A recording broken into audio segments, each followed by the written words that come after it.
오늘 말씀을 가지고 연보의 기본 원리라는 제목으로 하나님의 말씀을 증거하도록 하겠습니다. 연보의 기본 원리라는 제목으로 하나님의 말씀을 증거하도록 하겠습니다. 오늘은 고린도후서 8장에 있는 말씀을 살펴보겠습니다. 고린도후서 8장과 9장에 있는 말씀은요, 사도 바울 선생이 이 고린도 교회를 향해서 연보에 관한 이야기를 쭉 하고 있는 내용으로 구성이 되어 있습니다. 그래서 앞으로 8장과 9장을 여러분 잘 계속해서 말씀을 보시면 사도 바울 선생이 고린도 교회를 향해서 하나님 기뻐하시는 그 어떤 연보의 모습들을 하는 것이 좋겠다라는 그런 이야기들이 이 8장과 9장의 말씀을 통해서 우리에게 말씀하고 있습니다. 그래서 과연 사도 바울 선생은 이 헌금을 어떻게 이야기하고 있는가? 사실 우리가 고린도전서 16장 말씀을 우리가 살펴볼 때 잠시 제가 헌금에 관해서 언급을 한 적이 있습니다. 그런데 과연 좀 더 구체적으로 이 고린도 교회를 향해서 과연 헌금이 무엇이고 또 왜 또 헌금의 기본적인 원리는 무엇인지, 그리고 또 헌금은 어떠한 태도를 가지고 헌금을 해야 되는지, 이런 여러 가지 내용들을 아주 자세하게 잘 기록하고 있는 내용이 고린도후서 8장과 9장에 나오는 말씀이라고 할 수 있겠습니다. 그래서 오늘은 본문 내용을 여러분들 보시면서 과연 이 연보로 하는 기본적인 원리가 뭔가, 이 연보가 시작되는 그 출발점이 뭔가, 그것을 우리가 오늘 이 말씀을 통해서 한번 여러분들과 함께 살펴보도록 하겠습니다. 내가 헌금을 왜 하는지를 정확하게 아는 것이 그 헌금의 기본적인 원리가 있거든요. 그래서 그 원리를 알게 되면 내가 굳이 여러분들에게 헌금하세요, 헌금 생활 하셔야 됩니다 라는 굳이 말을 할 필요도 없이 여러분들이 스스로가 자연스럽게 하나님 앞에 헌금 생활하는 모습들이 나타난다라고 하는 겁니다. 그래서 오늘 말씀을 통해서 내가 왜 헌금을 생활을 하는지, 또 그 기본적인 원리가 뭔지, 그리고 또 헌금을 내가 시작하는 그 출발점이 어디서부터 시작되는지, 그것을 여러분들과 함께 오늘 말씀을 통해 살펴보는 시간을 갖도록 하겠습니다. 오늘 말씀이 그 시작된 배경이 있습니다. 어떤 배경으로 이 말씀이 다시 헌금에 관한 이야기가 시작되었는가 하면, 제가 아까 말씀드린 것처럼 고린도전서 16장, 이제 마지막 장이죠. 마지막 장에 보면은 이 사도 바울 선생이 그 당시 그 예루살렘 교회가 굉장히 극심한 가뭄에 있었어요. 그래서 예루살렘 교회가 사실 영적인 교회고 복음이 전파된 모교회잖아요, 그죠? 그래서 이 예루살렘 교회가 이렇게 경제적으로 어려움을 겪고 있다라는 소식이 이 사도 바울 선생이 전달이 된 거죠.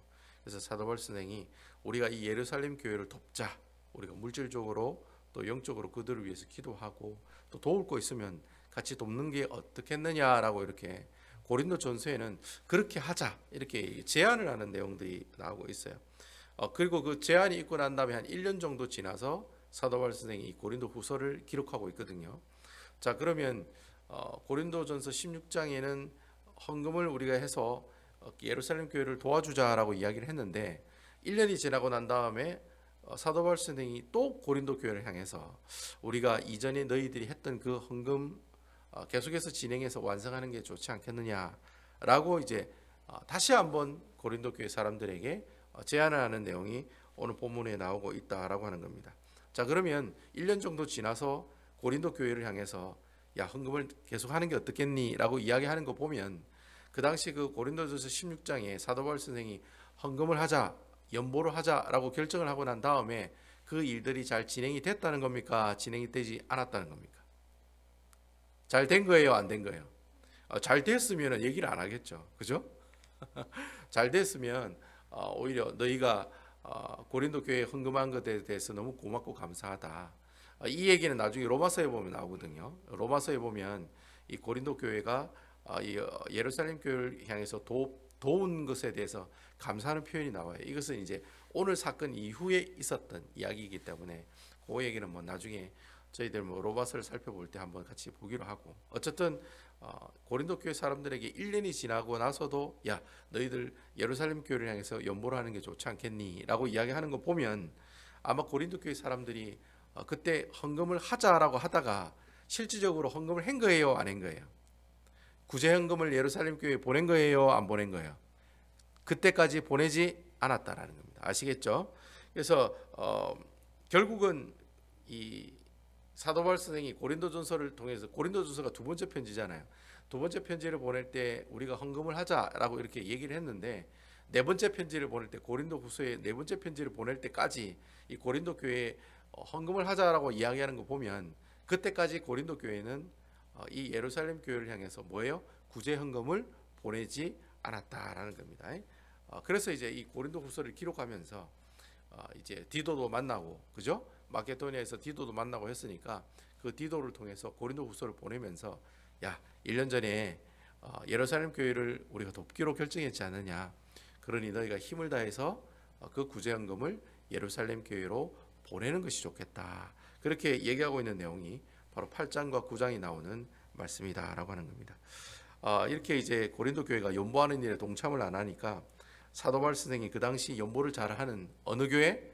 마게도냐 교회를 예를 들어서 설명해 주고 있는 내용이 오늘 본문에 우리에게 이야기하고 있다는 겁니다. 그 당시 이제 마케도냐 교회도 그 당시 고린도 교회도 헌금하자 이런 얘기도 있었고, 마케도냐 교회, 마케도냐 지역에 있는 교회들도 사도 바울 선생이 1년 전에 그렇게 하자라고 이렇게 요구를 했던 거죠.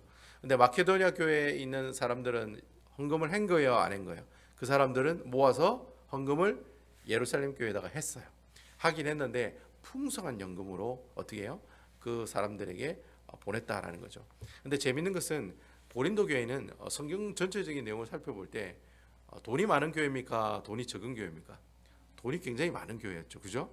고린도라고 하는 도시가 음란의 도시고, 그리고 또 아주 그 돈이 많은 도시고 잘 나가는 도시였잖아요. 이 고린도 교회도 돈이 많은 사람들이 많이 있었다는 거예요. 고린도 교회는 유럽에 있는 어떤 교회들보다도 경제적으로 굉장히 풍요로운 돈이 많은 교회였습니다. 지금으로 말하면 큰 대형 교회였다는 거죠. 그런데 그 대형 교회를 향해서 우리가 불쌍한 예루살렘 교회를 돕자고 하니까 아무도 헌금하자고 나서는 사람들이 없었다는 거예요. 그런데 여러분, 오늘 소개하고 있는 이 마케도니아 교회는 굉장히 그 가난한 교회였습니다. 왜 가난한 교회였냐면은 그 당시 그 마케도니아 지역이 고린도 북쪽에 있는 땅을 다 마케도니아 지역이라고 하거든요. 고린도가 있는 지역은 아가야 지역이라고 하고, 그 아가야 북쪽에 이제 마케도니아라고 하는 그런 지역이 있습니다. 그래서 여러분, 마케도니아 교회라는 것은 마케도니아 도시가 있는 교회라는 뜻이 아닙니다.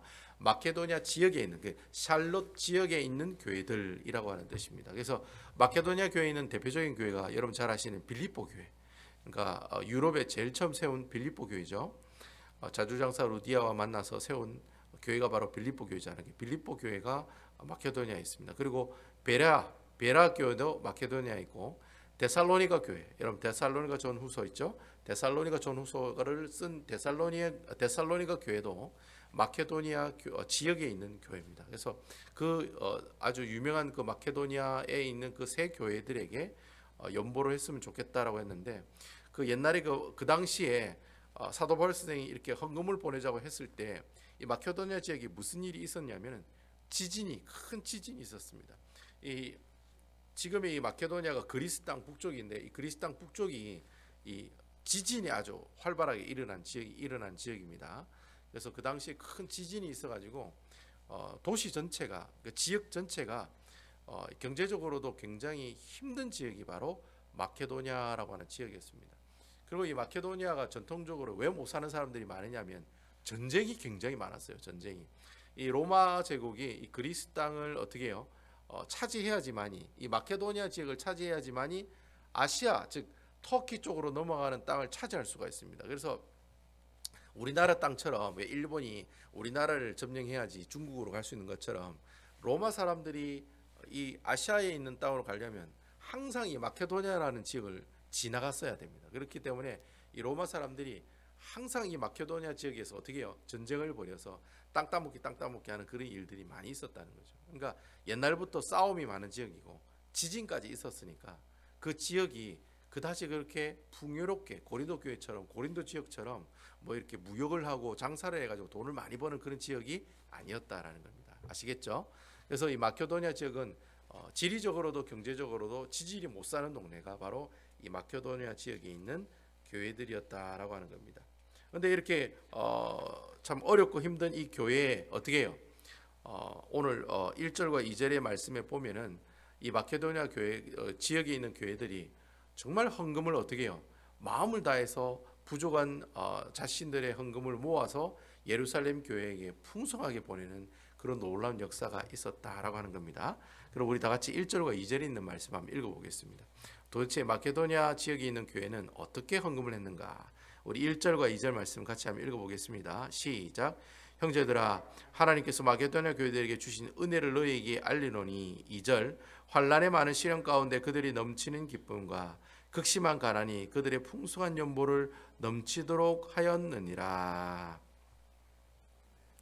자, 여러분, 이 연보라고 하는 오늘 말씀이 나오는데, 이 연보라는 뜻이 제가 고린도전서 그 헌금에 관한 설교할 때 이 연보가 한자로 뭐라고 그랬습니까? 벌일년, 제가 발음을 조심하라고 그랬죠.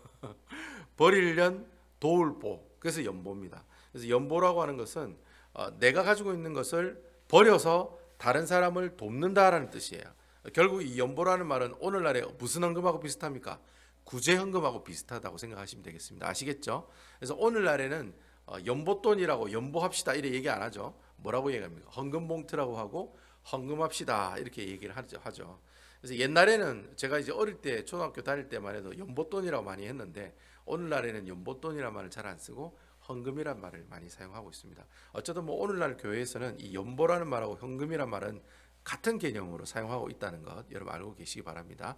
그래서 오늘 본문에 나오는 이 연보라는 말은 오늘날의 헌금과도 같다. 좀 구체적으로 얘기하면 구제헌금격이다 이렇게 보시면 될 것 같아요. 아무튼 이 연보를 이 마게도니아 사람들이 했는데 어떻게 했다고 되어 있습니까? 환난의 많은 시련 가운데 그들의 넘치는 기쁨과 극심한 가난이 어떠한 연보를, 풍성한 연보를 넘치도록 했다, 그렇게 이야기하고 있어요. 사도 바울 선생이 이 마게도냐가 이 헌금 잘했다 이 얘기하기 위해서 그러면 이런 얘기를 했느냐? 그게 아니라는 거예요. 여러분 1절에 있는 말씀 자세히 다시 한번 읽어보세요. 1절, 우리 1절 다시 한번 읽어보겠습니다. 1절 시작. 형제들아, 하나님께서 마게도냐 교회들에게 주신 은혜를 너희에게 알리노니. 자, 여러분 사도 바울 선생이 애초에 처음부터 고린도 교회 사람들한테 야, 마게도냐가 헌금 엄청 많이 했거든. 왜 그래 많이 했는지 아니? 그 내 방법과 그 태도 어떻게 헌금을 했는지 내 그 사실을 알려줄게 라고 얘기하고 있습니까? 아니면 무엇을 알리노니 라고 되어 있습니까? 교회들에게 주신 무엇을 너희에게 알리노니? 은혜를 알리노니 라고 얘기하고 있습니다. 여러분 보이세요? 예, 사도 바울 선생이 헌금 안 하는 고린도 교회 사람들에게 뭐라고 얘기했냐면, 야, 내가 마게도냐 사람들이 얼마나 헌금 잘하는지 너희들이 알려줄게 이렇게 얘기 안 했다는 거예요. 뭐라고 얘기하냐면은 마게도냐 교회들에게 주신 무엇을 알리고 싶다? 은혜를 알리고 싶다라고 이야기하고 있다라는 겁니다. 여러분, 이 은혜를 알리고 싶다란 말이 무슨 말이냐면 이 사도 바울 선생이 마게도냐 교회가 어떻게 해서 이렇게 많이 헌금을 하느냐, 그 원인과 이유를 너희들에게 이야기하고 싶다는 거예요. 다시 말하면 제가 오늘 제목처럼 연보의 기본 원리가 오늘 말씀의 제목이거든요. 어떻게 하면 연보가 시작되는 그 출발점이 뭔지 아느냐, 그것을 지금 이야기하고 싶다는 거예요. 그러니까 사도 바울 선생은 고린도 사람들에게 이 이야기를 하면서 앞으로 이제 헌금에 관한 이야기를 쭉 하겠지만, 그 헌금에 관한 이야기하면서 고린도 사람들에게 야, 헌금이라는 것은 이렇게 하는 거야. 헌금은 이러이러한 마음으로 하는 거야. 그 얘기하기 위해서 이 글을 적은 게 아니라는 거예요. 무엇을 이야기하기 위해서? 왜 우리가 하나님 앞에 헌금을 하는지, 그리고 그 헌금의 출발이 뭔지, 그 시작점이 뭔지, 그 얘기를 하고 싶다는 거예요. 그래서 내가 너희들에게 야, 그 마게도냐 교회는 약 한 100만 불 정도 헌금했으니까 고린도 교회는 더 잘 사니까 한 200만 불 정도 헌금해, 이런 뜻으로 이 말씀을 고린도 사람들에게 적어서 보내고 있다는 게 아니라는 거예요. 오늘 말씀은 너희가 왜 헌금하는지 아니? 너희가 헌금을 시작하는 그 출발점이 무엇인지 아니? 그 얘기를 사도 바울 선생이 어떻게 해요? 이 고린도 후서의 말씀을 통해서 고린도 교회 사람들에게 이야기하고 있다라고 하는 것입니다. 그래서 여러분 오늘 본문에 이제 3절의 말씀을 보시면 마게도냐 교회 성도들이 연보를 한 태도가 나오고 있어요. 우리 3절에 보시면, 우리 3절에 있는 말씀 한번 읽어보겠습니다. 8절 3절 시작. 내가 증언하노니 그들이 힘대로 할 뿐 아니라 힘에 지나도록 자원하여 라는 말씀이 있습니다. 자, 여러분 여기 보니까 이 마게도냐 사람들이 헌금을 할 때 어떻게 헌금을 했냐, 힘대로 헌금을 했다고 얘기되어 있습니다. 힘대로. 그러니까 여러분 그 마게도냐 사람들은 자기가 쓰고 난 다음에 남은 돈을 헌금한 게 아니라 뭐예요? 자기가 가지고 있는 모든 것들을 하나님 앞에 어떻게 해요? 다 드렸다는 거예요. 자기가 먹고 사는 것 외에는 모든 것들을 다 주님 앞에 힘대로 다 드렸다는 거예요. 근데 그 힘대로 드린 게, 야, 김 집사, 너는 10,000불, 너 이 집사, 너는 5,000불, 이렇게 지정해 줘가지고 헌금을 시킨 게 아니라 뭐라고 되어 있습니까? 자원하는 마음으로 연보를 드렸다는 거예요. 여러분 아멘이시죠? 여러분 헌금이라고 하는 것이 기쁜 마음으로, 자원하는 마음으로, 자기가 할 수 있는 대로 힘대로. 그러니까 여러분 기쁜 마음으로 했으니까 힘대로 했던 거예요. 아유, 우리 집 뭐 김 집사는 집무서 내놨으니까 우리는 땅 무서를 내놔야 된다. 여러분 그런 경우가 있어요, 없어요? 예? 야, 안수 집사가 돈 10,000불 냈으니까 장로는 20,000불 안 내야 되겠나? 그런 생각 하요, 안 해요? 요즘에 그런 생각하는 사람들 많다는 거예요. 그 헌금은 그렇게 하면 안 된다는 거예요. 뭐 안수 집사가 100,000불 하면 장로가 100불 할 수 있잖아요. 그래요, 안 그래요? 100불 할 수 있죠. 왜냐하면 내 사정이 100불밖에 할 수 없는 사정이면 100불밖에 못 하는 거예요. 그렇다고 내가 장로기 때문에 안수 집사가 10,000불 했으니까 나는 한 20,000불 해야 된다. 그런 마음을 가지고 헌금을 하면 안 된다는 거예요. 헌금이라는 것은 기쁨으로, 자원하는 마음으로 어떻게 해요? 자기가 할 수 있는 만큼 하나님 앞에 드리는 것이 하나님께서 기뻐하시는 연보의 모습들이다. 그런 내용들을 오늘 이 말씀을 통해 우리에게 이야기하고 있다는 거예요. 그러니까 헌금이라는 게 뭐 어떤 앞에 있는 목사님이요, 장로들은 2,000불씩 하고 안수 집사는 1,000불 하고 서리 집사는 100불씩 하세요. 이래 정해놓고 헌금하세요. 그게 헌금이 아니라는 거예요. 그런 헌금을 요구해서도 안 되고 하라고 성도들에게 말해서도 안 된다는 거예요. 내가 직분을 받으면 어떻게 해요? 너무 고맙고 감사한 거예요.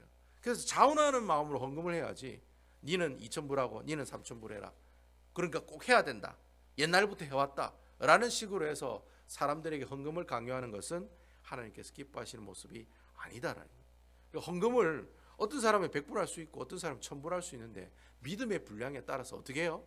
그 사람이 하나님 앞에 받은 은혜가 크면 어떻게 해요? 많은 것으로 어떻게 해요? 힘대로 할 것이고, 받은 은혜가 적은 사람들은 어떻게 해요? 조금밖에 할 수밖에 없다라고 하는 겁니다. 그래서 헌금이라는 것은 기본적으로 어떻게 해요?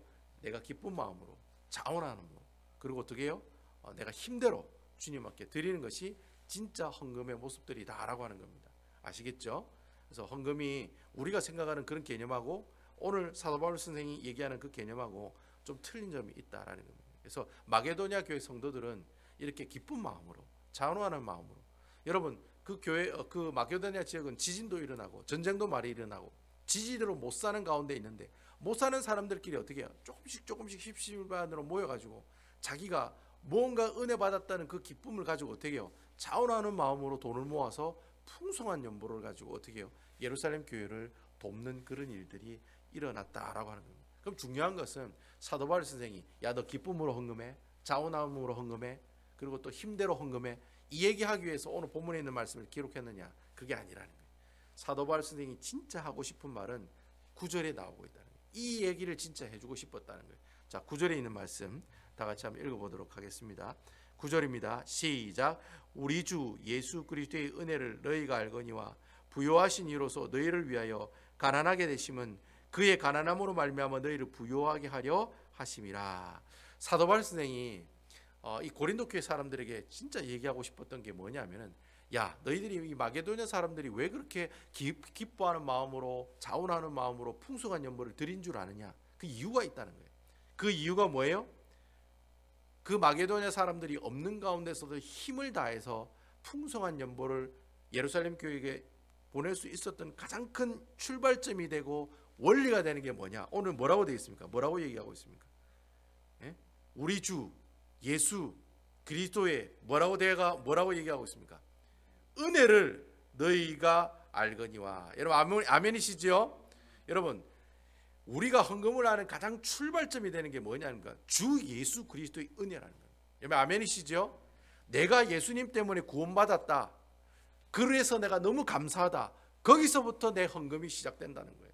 그러니까 여러분, 은혜 받은 사람, 은혜 많이 받은 사람은 헌금을 많이 할까요, 안 할까요? 당연히 많이 하게 돼 있다는 거예요. 아멘이시죠? 없는 가운데서도 내가 뭐 100불밖에 한 달에 내가 뭐 한 200불밖에 못 본다. 근데 여러분 200불밖에 못 보는데 받은 은혜가 너무 크니까 어떻게 해요? 100불, 내가 가지고 있는 돈에 100불, 남이 보면 적은 돈이죠. 그렇지만 내가 볼 때는 100불은 내가 한 달 수입의 절반이라는 거예요. 절반. 근데 그 절반을 하나님 앞에 드린단 말이에요. 감사함으로, 기뻐함으로, 자원하는 마음으로. 왜 그렇게 드리느냐? 주님께 받은 은혜가 너무 크다는 것을 본인 스스로가 깨닫기 때문에 하나님 앞에 그렇게 헌금을 드린다는 거예요. 그러니까 결국 여러분, 헌금의 출발점이 누구라는 거예요. 결국 내가 헌금을 내야 되겠다라는 출발이 어디서부터 시작되는 거예요? 예수 그리스도의 구속의 은혜에서부터 시작되는 거예요. 아멘이시죠? 예수님께 받은 그 구원의 은혜에 감사함으로 내가 하나님 앞에 헌금을 드리게 된다는 거예요. 그러니까 여러분, 평소에 여러분 교회 신앙생활하는 사람들 중에 헌금 많이 하는 사람들 보면은 어떤 사람이에요? 항상 주님이 내게 주신 그 구속의 은혜에 어떻게 해요? 반응하는 사람들이라는 거예요. 아멘이시죠? 예? 우리 장로님 은퇴하셔도 내가 은퇴했을 때 받은 연금들이 있잖아요. 그걸 조금씩 쪼개가 하나님한테 드리는 거잖아요. 그게 쉬워요, 어려워요? 어려워요. 그 어려워요. 옛날에 뭐 잘 나갈 때 내가 사업에서 돈 많이 벌 때는 헌금 많이 하죠. 돈이 많으니까 내가 먹고 살고도 충분히 집 사고 내가 하고 싶은 거 다 해도 돈이 엄청나게 많이 남으니까 그때는 헌금을 많이 하죠. 그죠? 근데 지금은 내가 수입이 적단 말이에요. 근데 수입이 적은 가운데서도 주님 앞에 어떻게 해요? 한다는 거예요. 내가 힘들게 일하고 와가지고 그 힘들게 일하고 난 다음에 11조를 떼어서 하나님께 드리고 감사함금 드린다는 거예요. 왜 그렇게 하느냐? 주님이 내게 주신 은혜가 크기 때문에 그렇게 한다는 겁니다. 아멘이시죠? 그러니까 내가 헌금을 내가 장로니까 이만큼 해야지, 내가 신앙생활 오래 했으니까 이만큼 해야지, 그러면은 그 사람 평생 동안 어떻게 해요? 그런 생각만 하고 헌금하기 때문에 그 사람은 그렇게 헌금할 거라고요. 돈이 많으면 남으니까 헌금하고, 돈이 없으면 어떻게 해요? 없는 대로 안 하는 거예요. 근데 그 사람이 하나님께 받은 은혜만큼 내가 하나님께 헌물을 드리면 그 사람이 나중에 처음에는 10,000,000불을 벌든 지금은 100불, 200불을 벌든지 간에 항상 그 돈의 일부는 떼어서 누구에게 드린다는 거예요? 주님한테 드리게 돼 있다는 거예요. 그러니까 여러분, 헌금 생활 한다 안 한다. 그래서 여러분, 우리 직분자를 뽑을 때 헌금 생활 하나 안 하냐, 그거 따져요 안 따져요? 왜 따질까요? 그 사람이 구원받은 예수 그리스도를 통해서 받은 그 구속의 은혜, 구원의 은혜를 감격하고 살고 있느냐 아니냐, 그것을 우리가 어떻게 알 수 있느냐? 바로 이 헌금을 통해서 우리가 알 수 있게 된다는 거예요. 그래서 사도 바울 선생이 이 연보 내고 헌금 내는 걸 뭐라고 얘기하냐면, 우리가 그리스도에 받은 그 은혜를 얼마나 감사하고 있느냐 아니냐, 그것을 이 헌금을 통해서 우리가 알 수가 있게 된다는 거예요. 그래서 여러분, 이 헌금을 뭐라고 얘기합니까? 복음에 대한 반응이 헌금이라고 얘기하잖아요. 여러분, 아멘이시죠? 내가 복음을 받은 그 반응에 대한 모습들이 바로 하나님 앞에 어떻게 해요? 내 물질을 주님 앞에 드리는 거라고 지금 말씀을 드렸잖아요. 그래서 여러분, 지갑이 회개해야 진짜 회개한 거라고 제가 말씀을 드렸죠. 내가 예수를 믿는다 100번 얘기해도 자기 지갑을 열어서 하나님 앞에 즐겁고 감사하는 마음으로 헌금하지 않으면 그 사람은 진짜 신앙이라고 얘기할 수가 없는 거예요. 왜냐하면 자기가 그렇게 은혜에 감사했으면, 여러분 살다 보면 자기에게 도움을 준 사람에게 하다못해 밥이라도 한 끼 사줘요 안 사줘요? 밥이라도 한 끼 사주잖아요. 왜? 고마우니까. 자네는 그래요 안 그래요? 제가 이렇게 어디 모셔다 드리고 이러면 씻어 대접하고 하시고 그러잖아요. 고맙고 감사하니까. 마찬가지인 거예요.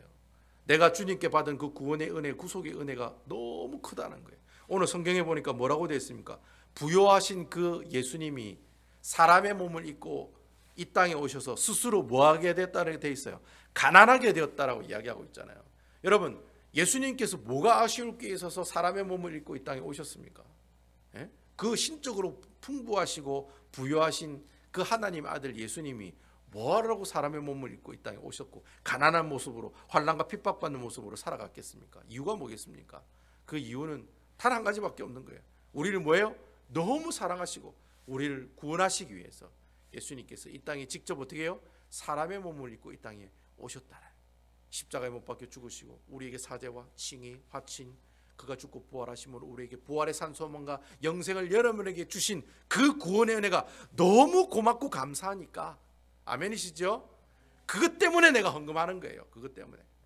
그래서 여러분들 이제 막 예수 믿는 사람들에게 헌금을 가르치실 때 그렇게 꼭 가르치세요. 야, 너 무조건 11조 10분의 1 떼서 해야 돼. 야, 무조건 감사헌금 해야 돼. 무조건 건축헌금 해야 돼. 무조건 이 헌금 해야 돼. 그렇게 가르치지 마세요. 뭘 가르치셔야 돼요? 내가 예수 그리스도에 받은 그 구원의 은혜를 가르치셔야 돼요. 아멘이시죠? 그렇게 그 구원의 은혜, 그 구원의 감격을 그 사람들이 스스로 경험하면 어떻게 해요?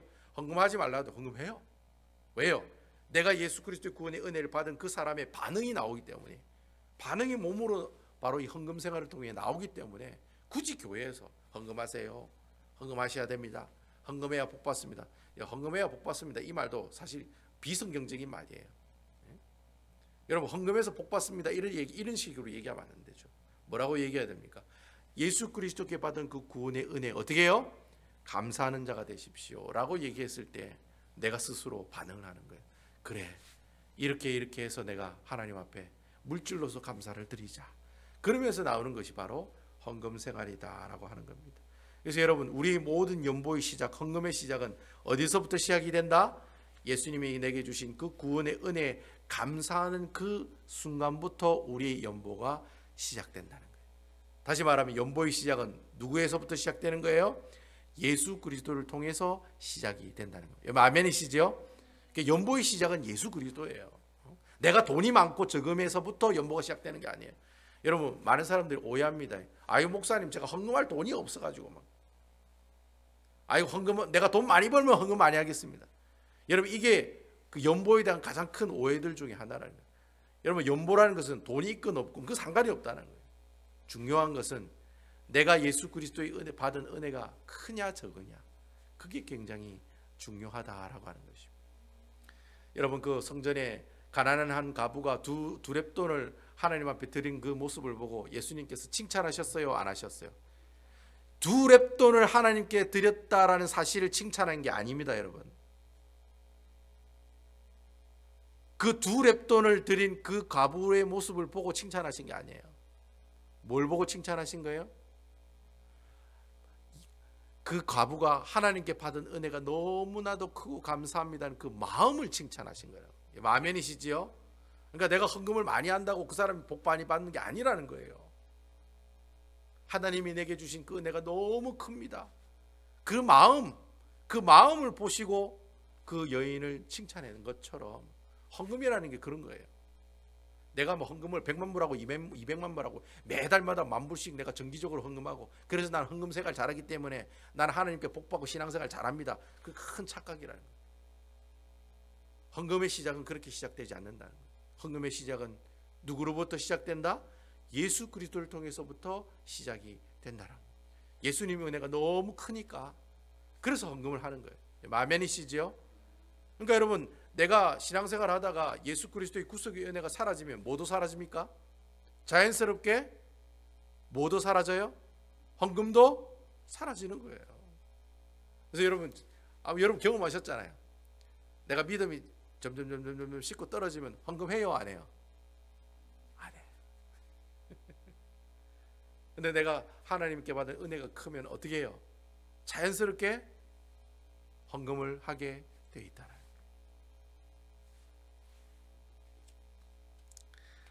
저는 여러분들이 헌금의 시작이 내가 쓰다가 남은 돈을 헌금하는 것이 헌금이 아니다, 저는 여러분들께 말씀드리고 싶어요. 헌금의 시작은 누구다? 예수 그리스도께서 우리에게 주신 구원의 은혜, 구속의 은혜가 우리의 모든 헌금의 시작이다라고 하는 것입니다. 그래서 여러분, 앞으로 헌금 생활 하실 때는 예수님께서 십자가에 못 박히심으로 우리에게 죄 없다 하시고 의롭다 하시고 화목되게 하시고 또 죽고 부활하심으로 우리 부활의 산 소망과 영생, 이 5가지 구원의 선물을 주신 그 은혜에 너무 고맙고 감사해서 내가 없지만은 내가 하나님께 드릴 수 있는 최선을 다해서, 힘을 다해서, 기쁜 마음으로, 자원하는 마음으로 하나님께 드리는 것이 바로 하나님께서 기뻐하시는 헌금의 모습들이다라고 하는 것입니다. 그래서 여러분, 헌금과 연보는 우리가 주님께 받은 구속의 은혜에 대한 감사의 표현이요, 아까 제가 말씀드린 하나님께서 우리에게 주신 그 복음에 대한 우리 반응이란 사실을 꼭 기억을 해서 앞으로 여러분 헌금을 하실 때는 아이고 내가 돈이 있기 때문에 헌금하고 돈 없으니까 오늘 요만큼밖에 못한다, 그런 마음으로 헌금하지 마시라는 거예요. 앞으로 헌금을 하실 때는 주님께서 내게 주신 은혜가 너무 크다, 너무 감사하다, 그런 마음을 가지고 내가 1불 해도 되고 10불 해도 되고 20불 해도 돼요. 그게 뭐 쪽팔립니까 여러분? 내가 버는 게 그거밖에 안 되는데. 그래서 내가 10불을 헌금하고 20불을 헌금하고 때로는 1불짜리 하나를 헌금하더라도 여러분들 마음속에는 어떤 마음이 있어야 돼요? 예수 그리스도의 구속의 은혜가 너무 고맙다. 나를 죄 없다 하시고 의롭다 하시고 하나님과 친되게 해주시고 부활의 산소망과 영생을 주신 게 너무 고맙고 감사하다. 그 마음을 가지시고 하나님 앞에 헌물을 드리시라는 거예요. 아멘이시죠? 그때 하나님께서 어떻게 해요? 그 두렙돈 낸 그 가부를 칭찬하신 것처럼 여러분들을 어떻게 해요? 칭찬하신다. 이게 진짜 하나님께서 기뻐하시는 헌물이요 연보의 모습들이다라는 말입니다. 사도 바울 선생이 마게도냐 교회에 예를 들어서 이 고린도 교회 사람들이 그걸 이야기해 주고 싶었던 거예요. 야, 마게도냐 사람들이 돈이 많아서 헌금한 게 아니야. 그 사람들이 기쁜 마음으로 전심으로 힘대로 자원해서 그 드린 그 이유는 바로 뭐예요? 예수 그리스도 때문이야. 고로 너희도 어떻게 해요? 예수 그리스도의 구원의 은혜에 감사하는 자가 됐으면 좋겠어. 그러면 너희들이 어떻게 해요? 자연스럽게 예루살렘 교회를 향해서 구제헌금할 수 있다는 거예요. 그 얘기를 하고 싶어서 오늘 이 말씀을 통해 사도 바울 선생이 우리에게 이야기하고 있다라고 하는 것입니다. 아무쪼록 여러분 하나님 앞에 이제 이번 주부터 하나님께 헌물 드리실 때 뭘 생각하고 헌물 드려요? 예수님의 구원의 은혜를 생각하면서 헌물을 드리시기 바랍니다. 예, 그런 마음을 가지고 주님 앞에 나와야지 그 사람을 하나님께서 긍휼히 여겨주시고 기뻐하시고 그 사람을 어떻게 해요? 들어 사용하신다는 이 사실 꼭 기억해서 우리가 앞으로 그런 헌금 생활을 하자고요. 예, 우리가 헌금을 많이 내고 적게 내고가 문제가 아니라 뭐예요? 내가 주신 구원의 은혜를 가지고 있느냐 없느냐, 그게 제일 중요한 헌금 생활의 기초요 시작이란 사실 꼭 기억하셔서 그런 예수 그리스도의 구원의 은혜가 여러분들 모든 연보와 헌금의 출발이 되시기를 주님의 이름으로 축원을 드리겠습니다.